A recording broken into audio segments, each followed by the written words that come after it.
Todos encontraram? Aquele que pudesse pôr de pé em reverência à palavra do Senhor. A palavra do Senhor diz assim, Jó, capítulo 1, versos de 13 a 22. Sucedeu um dia em que seus filhos e suas filhas comiam e bebiam vinho na casa do irmão primogênito, que veio um mensageiro a Jó e lhe disse: os bois lavravam e as jumentas pasciam junto a eles. De repente, deram sobre ele os sabeus e os levaram e mataram aos servos a fio de espada. Só eu escapei para trazer-te a nova. Falava este ainda, quando veio outro e disse: fogo de Deus caiu do céu e queimou as ovelhas e os servos e os consumiu. Só eu escapei para trazer-te a nova. Falava este ainda, quando veio outro e disse: dividiram-se os caldeus em 3 bandos, deram sobre os camelos, os levaram e mataram aos servos a fio de espada. Só eu escapei para trazer-te a nova. Também este falava ainda, quando veio outro e disse: estando teus filhos e tuas filhas comendo e bebendo vinho em casa do irmão primogênito, eis que se levantou grande vento do lado do deserto e deu nos 4 cantos da casa, a qual caiu sobre eles e morreram. Só eu escapei para trazer-te a nova. Verso 20. Então Jó se levantou, rasgou o seu manto, rapou a cabeça, lançou-se em terra e adorou, e disse: nu saí do ventre de minha mãe, e nu voltarei. O Senhor o deu e o Senhor o tomou. Bendito seja o nome do Senhor. Em tudo isto, Jó não pecou, nem atribuiu a Deus falta alguma. Amém? Os irmãos podem tomar o vosso assento. Irmãos, este é o segundo sermão que eu venho, pela graça de Deus, a estar pregando aqui no livro de Jó. No primeiro sermão a gente viu que esse homem era um homem íntegro, reto, temente a Deus, que se desviava do mal. Esse testemunho foi dado pelo autor e também pelo próprio Deus. Mas também nós vimos aqui que dos versos de 6 a 12 houve uma entrevista entre Deus e Satanás. E diante desse fato, Jó nem aparecia nos lábios ainda de Satanás, mas o próprio Deus colocou, por assim dizer, Jó na jogada, virou os holofotes para a pessoa de Jó. E no versículo 8, aquele que tem a sua Bíblia aberta, o Senhor diz assim: observastes o meu servo Jó, porque ninguém há na terra semelhante a ele, homem íntegro e reto, temente a Deus e que se desvia do mal. A astúcia do inimigo foi dizer, nos versos que se seguem, que Jó só temia a Deus pelo fato de Deus o abençoar e o proteger. Essa foi a resposta do diabo diante do testemunho que Deus deu do seu servo Jó. Então, dos versos de 13 até 22, nós vemos que a aflição desse homem começa. Um homem que outrora vivia tranquilamente na sua terra, um homem que desfrutava da bênção de Deus, tinha 10 filhos, era rodeado de bens, tinha muitos empregados que os serviam, de uma hora para outra, vê tudo praticamente acabar. Por quê? Porque nós, como a gente viu no primeiro sermão, o próprio Deus permitiu que o adversário, o diabo, tocasse nas coisas que aquele homem possuía. Aquilo não era obra do acaso, não era fruto do pecado daquele homem, mas aquilo era fruto da restrição, por assim dizer. Deus restringiu a sua graça, Deus não a tirou por completo, mas a restringiu, permitindo que o diabo, o adversário, tocasse nas coisas que aquele homem possuía. E qual que era o objetivo do diabo com tudo isso? O primeiro era que, para fazer Jó duvidar da providência de Deus. Até aquele momento, como eu já disse, Deus o havia cercado com uma sebe. Os irmãos podem até observar aí no versículo 10. E isso aqui são as palavras do próprio adversário, do próprio diabo. E também, continuando no verso 10, vai dizer que a obra de suas mãos abençoaste. A providência de Deus era sobre a vida de Jó, sobre a vida de todos, mas Jó poderia contemplar a providência de Deus, a graça de Deus sobre a sua vida. Não somente ele, mas o próprio diabo observa isso, as pessoas à sua volta observavam isso, que aquele homem era um homem abençoado por Deus, que Deus o abençoava, Deus providenciava tudo que aquele homem necessitava. E também a segunda intenção do diabo é fazer com que Jó se revoltasse contra Deus e blasfemasse. Esse era o objetivo principal do diabo. Por quê? Visto que aquele homem era um homem reto, íntegro, temente a Deus, que se desviava do mal, o diabo, ele queria que aquele homem se revoltasse contra o Deus que ele tanto temia, o Deus que ele obedecia à sua lei, à sua palavra. Esse era o objetivo do diabo em tocar na pessoa, na vida de Jó. E eu peço para os irmãos estar observando comigo o versículo 3, vai dizer assim: sucedeu um dia em que seus filhos e suas filhas comiam e bebiam vinho na casa do irmão primogênito. Verso 14, que veio um mensageiro a Jó e lhe disse: os bois lavravam, as jumentas paciam junto a eles, de repente deram sobre ele os sabeus. Presta atenção, irmãos, sucedeu um dia, de repente. O dia mau, irmãos, na vida de Jó, não foi avisado. Se você prestar atenção, o Deus em nenhum momento avisa: ó Jó, tal dia você se prepara, porque o diabo vai tocar na sua vida, em tudo quanto você tem. Eu dei permissão a ele para que ele fizesse isso, e você se prepara, esteja preparado, porque o dia mau vai chegar na sua vida. Jó, ele não foi avisado sobre nada. Da mesma forma é na nossa vida. Todos aqui, eu acredito que devem se lembrar dos atentados ao 11 de setembro. Ninguém que trabalhava naquelas torres saiu de casa pela manhã pensando assim: nossa, hoje eu tenho que estar preparado, porque um avião vai colidir com a torre na qual eu trabalho e eu preciso estar preparado para isso. Talvez fugir na hora, um momento antes. Ninguém estava preparado. Eu acredito que nenhum americano estava preparado para aquele momento terrível, o maior atentado terrorista da história dos Estados Unidos. De igual modo, agora no Rio Grande do Sul, eu acredito que nenhum cidadão do Rio Grande do Sul ali, daquelas cidades que foram ali alagadas, devastadas pela água, muitas pessoas ali morreram, ninguém ali, irmãos, estava preparado para aquela quantidade de chuva. Porém, o dia mau chegou na vida daquelas pessoas, assim como chega também na nossa vida. E durante toda a Bíblia nós vemos homens de Deus, mulheres de Deus, sendo provadas, sendo testadas.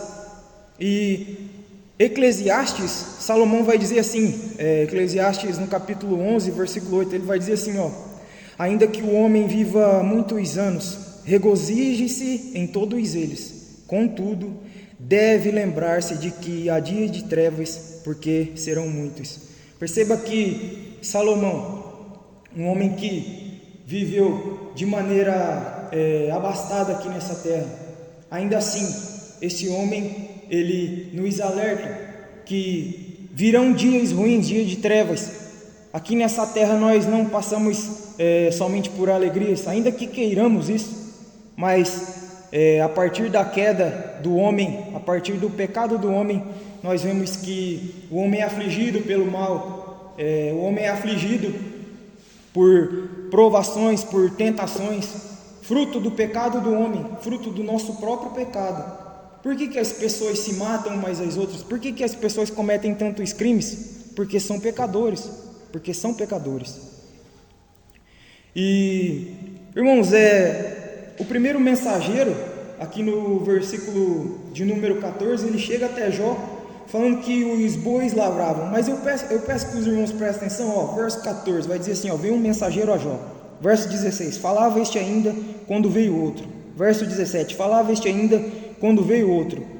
Verso 18, também este falava quando veio outro. Chegaram a Jó, de súbito, 4 notícias que poderiam fazer com que aquele homem estremecesse na fé. E esse era o objetivo do diabo, fazer com que aquele homem se revoltasse contra Deus e blasfemasse contra Deus. Não houve tempo nem do primeiro mensageiro acabar de falar, já veio o segundo, terceiro, quarto.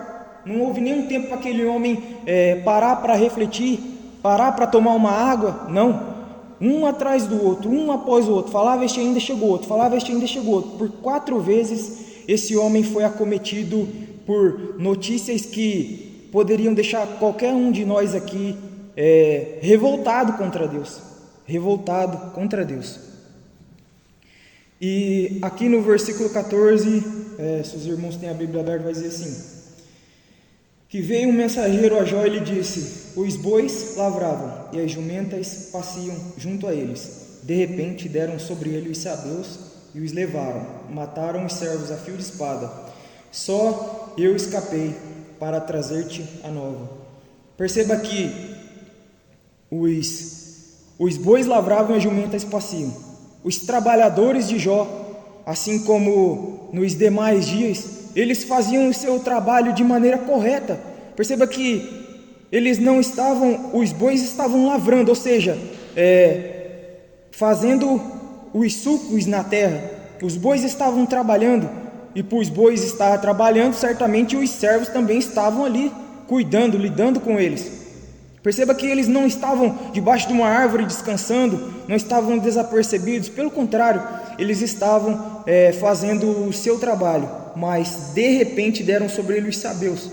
Os sabeus a gente não sabe de onde essa tribo, essas pessoas são.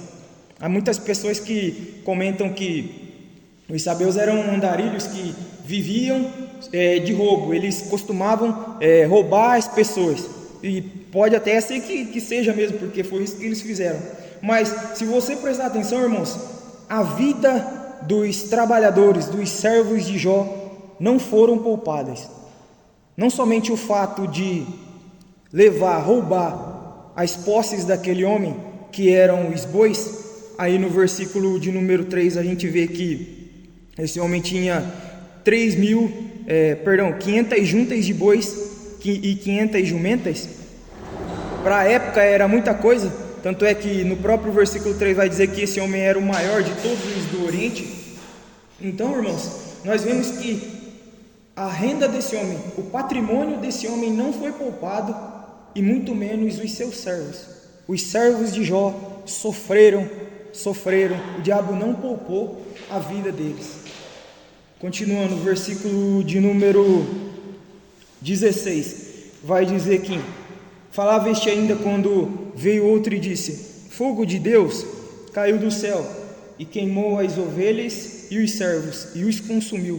Só eu escapei para trazer-te a nova. Irmãos, isso aqui é algo que pode até parecer que foi o próprio Deus quem enviou esse fogo. Muitas pessoas pensam que possa ser até um raio, mas o poder para tocar na vida de Jó foi dado ao diabo, e ele simula muitas maravilhas semelhantes a Deus, porque na própria Bíblia vai falar em 2 Coríntios capítulo 11, se não me falha a memória, que ele se transfigura em anjo de luz. Ele é o pai da mentira, ele é o pai do engano, ele engana as pessoas. E esse pobre servo, esse pobre mensageiro, quando ele viu que do alto dos céus caíram uma espécie de raio, por assim dizer, e consumiu de súbito as ovelhas, as 7.000 ovelhas que aquele homem possuía, juntamente com os seus servos, ele disse que era fogo de Deus que caiu do céu. Qual que é o propósito do diabo nesse ato? Se você pega aqui no Antigo Testamento, as ovelhas eram usadas como sacrifício, e nós vemos aqui também nos versículos anteriores que Jó oferecia seus holocaustos, principalmente pelos seus filhos, porque ele cuidava da piedade de seus filhos, ele queria que seus filhos se mantessem puros diante de Deus. E qual que é o objetivo em tudo isso? Criar a ideia em Jó que todos os seus sacrifícios oferecidos a Deus eram vãos, como se Deus estivesse rejeitando aquele homem. Satanás simulou uma obra, por assim dizer, maravilhosa, que foi cair fogo do céu, talvez um raio, não sei, mas com o propósito de fazer com que Jó pensasse que Deus estava desaprovando tudo aquilo que ele fazia, toda a sua piedade, os seus sacrifícios eram vãos. No versículo de número 16, vai dizer assim: falava este ainda, quando veio outro e disse: dividiram-se os caldeus em 3 bandos, deram sobre os camelos, os levaram e mataram os servos a fio de espada. Perceba que desde o versículo 14, com o roubo dos sabeus, os servos não foram poupados. Quando o diabo envia fogo do céu, simulando uma obra de Deus, os servos também não são poupados. De igual modo aqui, os servos não são poupados. Os caldeus vão lá, roubam aquilo que Jó tinha, que eram os camelos, matam os servos. Matam os servos. E vale também a gente observar que há um cuidado aqui dos mensageiros em dar detalhes sobre isso. Perceba que eles se preocupam em dizer que os servos foram mortos. E aqui no versículo 17, ele vai dizer que dividiram-se os caldeus em 3 bandos. Por que os mensageiros fizeram isso? Para que não criasse a ideia na mente de Jó que aqueles servos dele que haviam servido ele durante toda a sua vida haviam se conluiado com seus inimigos, haviam se aliado com os seus inimigos, para que esse homem não pensasse que ele havia sido traído pelos seus servos. Então, os mensageiros que foram aqui poupados, que eram testemunhas oculares, que presenciaram todos esses eventos, eles fazem questão de falar para Jó: mataram todos os seus servos, mataram todos eles. E talvez a notícia mais triste aqui dessa primeira parte do sofrimento de Jó, porque o sofrimento desse homem não acaba no versículo 22, mas ele continua no capítulo 2, mas isso é coisa para outro dia. O versículo 18 vai dizer assim: também este falava, ainda quando veio outro e disse: estando teus filhos e tuas filhas comendo e bebendo vinho em casa do irmão primogênito, eis que se levantou o grande vento do lado do deserto, e deu nos 4 cantos da casa, a qual caiu sobre eles e morreram. Só eu escapei para trazer-te a nova. Se você prestar atenção, irmãos, o diabo o inimigo usou contra a vida de Jó 2 instrumentos humanos, que foram o quê? Que foram os sabeus e os caldeus. Também o diabo fez algo sobrenatural, que foi o quê? Que foi cair fogo do céu. E aqui ele usa o seu quarto método, que é a gente pode dizer um desastre natural. Esse grande vento a gente pode, por assim dizer, pensar num tornado. O diabo cria um tornado no meio do deserto e faz com que esse tornado, esse grande vento, se acometa contra aquela casa em que os 10 filhos de Jó estavam ali reunidos, e aquela casa desaba e não mata nenhum, nem 2, nem 3, não, mas de súbito mata todos os filhos daquele homem. Eu acredito que, eu ainda não sou pai, mas eu acredito que as pessoas que estão aqui presentes são pais, e eu acho que se tem uma coisa que deve ser difícil, eu nunca venci isso, graças a Deus, mas eu acho que deve ser difícil, deve ser a perca de um filho, né? Porque se você perde seu pai ou a sua mãe, já espera isso, porque eles são mais velhos. Tá certo que não há um dia certo, não há uma hora certa para a gente morrer. O filho pode ir antes do pai, mas é natural da vida do ser humano que você espere que uma pessoa que seja mais velha do que você, ele vá primeiro do que você. Imagine ir para esse homem, tendo recebido 3 notícias maléficas da perca de todo o seu patrimônio, da perca dos seus funcionários, e agora chega o último mensageiro dizendo que os seus filhos, a herança de Deus, a herança que Deus havia dado para aquele homem, também se foram. Tem um autor, você deve conhecer, C.S. Lewis. Ele se casou com 58 anos. Esse homem se casou aos 58 anos. A sua esposa, ela sofria de câncer. e ele casou com a sua esposa dentro do hospital. Durante esse período de casamento, o casamento dele durou apenas 4 anos, a esposa dele faleceu, e ele escreve um livro, se os irmãos tiverem a oportunidade de comprar e ler, chama A Anatomia de um Luto. C.S. Lewis escreve, e tem um trecho que ele vai dizer assim, que eu destaquei, que ele vai dizer assim: eu ainda precisava aprender que todos os relacionamentos humanos terminam em dor. Perceba que Lewis não estava errado em dizer isso. Os relacionamentos humanos terminam em dor, ou a dor da perca, assim como a gente presenciou aqui no domingo passado, a dor da perca da nossa irmã. A gente viu o luto da família, a tristeza da família, ou então na dor da separação, na dor do divórcio. Irmãos, aqui nessa terra é tudo passageiro, a alegria desse mundo é passageira, a alegria que você tem ao lado de uma pessoa que você ama é passageira. Você deve aproveitar, deve desfrutar ao máximo que puder. Por que a gente perde tanto tempo virando o rosto, a face para as pessoas que a gente ama? Quem sabe nesse momento aqui em que esse mensageiro chegou diante de Jó, ainda que nós vemos que ele era um bom pai, um profeta, um sacerdote do seu lar, quem sabe esse homem pensou na sua vida ali, refletindo sobre todo o passado, ele deve ter pensado: meu Deus, eu deveria ter passado, ainda que eu deixasse de fazer aquilo que era importante, mas eu deveria ter passado mais tempo com os meus 10 filhos. Nós vemos aqui no versículo de número 4, que seus filhos iam às casas uns dos outros e faziam banquetes. Eu disse no outro sermão que provavelmente os filhos de Jó eram casados, provavelmente eles eram casados. Ainda assim, Jó ele tinha um cuidado com os seus filhos. Irmãos, o amor de um pai por um filho, o amor de uma mãe por um filho, não tem idade. Não importa se o seu filho está de cabelo branco, você ama ele, você quer passar o maior tempo possível ao lado dele.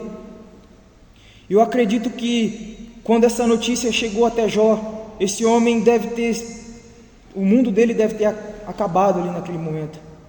Porém, o autor ele vai nos dizer a reação de Jó dos versos de 20 até 22. Vai dizer assim, verso 20: então Jó se levantou, rasgou seu manto, rapou a cabeça, lançou-se em terra e adorou. Perceba que rasgar o seu manto, raspar a cabeça e lançar-se em terra é um sentimento, é a demonstração externa de um profundo sentimento de tristeza. Se você lê o Antigo Testamento, quando as pessoas estavam profundamente tristes ou arrependidas, era isso que eles faziam: eles se cobriam de cinza, eles raspavam as suas cabeças. Essa foi a atitude de Jó. Porém, não somente isso, o diabo, pensando que com isso esse homem poderia blasfemar contra Deus, que esse era o intuito dele, esse era o intuito do inimigo, esse homem, pelo contrário, ele, assim como Davi, quando perde aquele filho que ele tinha com Batseba, esse homem adora o Senhor. E continua dizendo: e disse: nu saí do ventre de minha mãe, e nu voltarei. O Senhor o deu e o Senhor o tomou. Bendito seja o nome do Senhor. Agora, presta atenção, irmãos, no versículo 22, que vai dizer assim: em tudo isto não pecou Jó, nem atribuiu a Deus falta alguma. Se você prestar atenção na declaração de Jó, o Senhor o deu e o Senhor o tomou. E a última declaração do versículo 22 vai dizer: nem atribuiu a Deus falta alguma. Não parece uma contradição? Jó acabou de dizer que Deus deu e Deus tomou, e aqui o autor está dizendo: nem atribuiu a Deus falta alguma. Não parece uma contradição? O que o autor está querendo dizer com isso? Como a gente pode conciliar o Senhor o deu, o Senhor o tomou, e Jó não atribuiu a Deus falta alguma? Parece até uma contradição. Aqui, no versículo de número 21, a chave para entender tudo isso está na declaração do próprio Jó: nu saí do ventre de minha mãe, nu voltarei. Jó, ele tinha a consciência de que ele não era dono de nada daquilo que ele possuía, ele era apenas um administrador. tudo aquilo que ele possuía, renda, patrimônio, filhos, aquilo não era nada dele, era tudo de Deus. Tudo aquilo que ele tinha vinha da mão de Deus. Se eu não tenho, se essa Bíblia não é minha, como eu posso requerer isso? Como eu posso requerer dizer, me dá, se o Manfrim chegar aqui e pegar essa Bíblia, se ela não fosse minha, como eu podia falar, dá minha Bíblia? Como esse homem que recebeu tudo da mão de Deus poderia se voltar contra o próprio Deus e dizer, o Senhor me tirou tudo isso? Não, esse homem tinha consciência de que tudo que ele tinha, tudo que ele possuía não era dele. Os filhos foi o Deus que deu, o patrimônio, a bênção foi tudo Deus que deu. Ele não tinha nada, irmão. Ele próprio vai dizer que nu ele saiu do ventre da mãe dele. Ele não tinha nada, e nu ele ia voltar. Assim como ele veio sem nada para essa terra, ele ia voltar sem nada. Quando ele morresse, ele não ia levar nada. E nessa noite, irmãos, eu quero trazer algumas aplicações. A primeira é a seguinte: as aflições fazem parte da vida do justo e do injusto. Os filhos de Deus estão frequentemente em aflição através de tentações múltiplas. Irmãos, não importa se você tem 1, 2, 30 anos de crente, nesse período, ou você já passou por alguma aflição, ou você está passando, ou então você se prepara que você vai passar. Isso faz parte da nossa vida. Como eu acabei de dizer aqui durante o sermão, após a queda do homem, este mundo, o que a gente pode esperar deste mundo é espinho, é aflição, é dor. E o próprio Senhor Jesus, em João 16:33, ele vai dizer que no mundo passais por aflições, no mundo tereis aflições. Se o próprio Senhor Jesus, ele deixou este alerta, então, irmãos, nós, quando a aflição chegar, a gente não deve fazer a vontade do diabo, que é o quê? Que a gente blasfeme contra Deus, murmure contra Deus. Você vai passar por dificuldade, ainda que uma pessoa se achegue até você se dizendo um homem ou uma mulher de Deus, esse sofrimento não procede de Deus. Como assim não procede de Deus?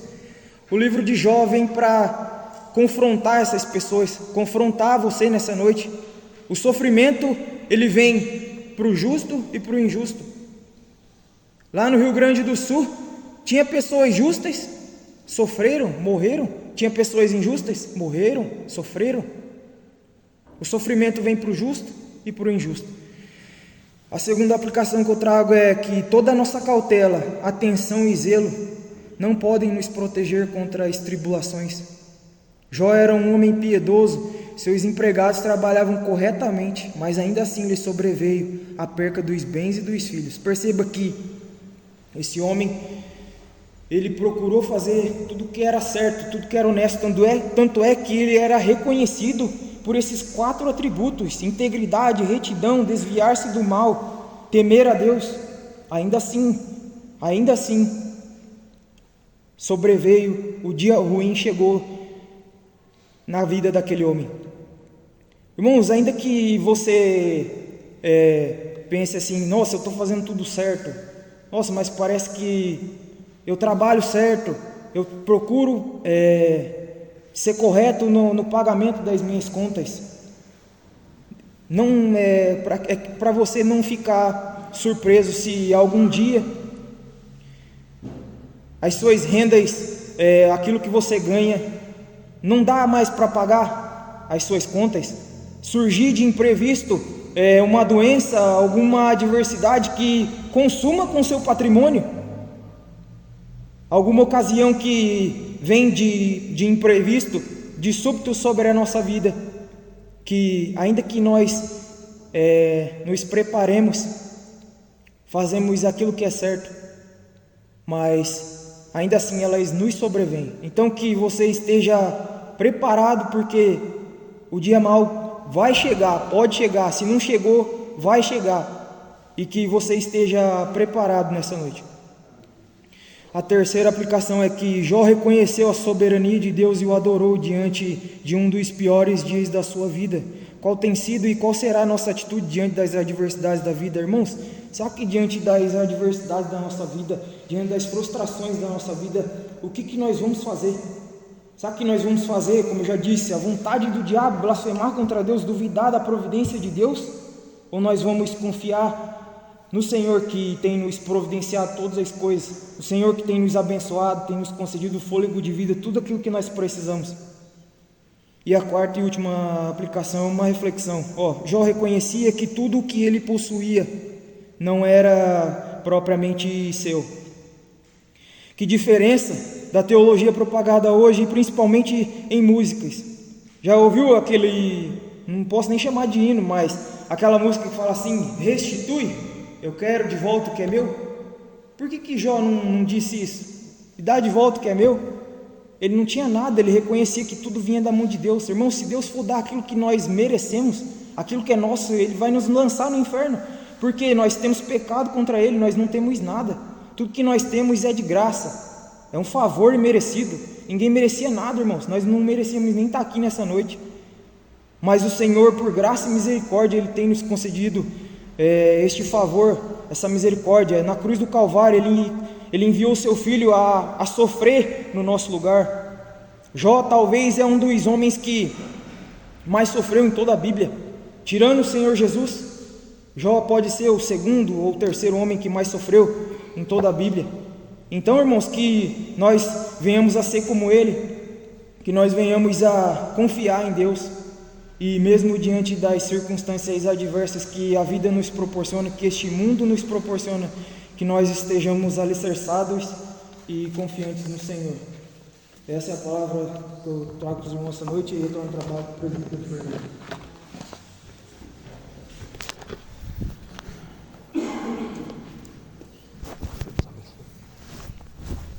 Amém?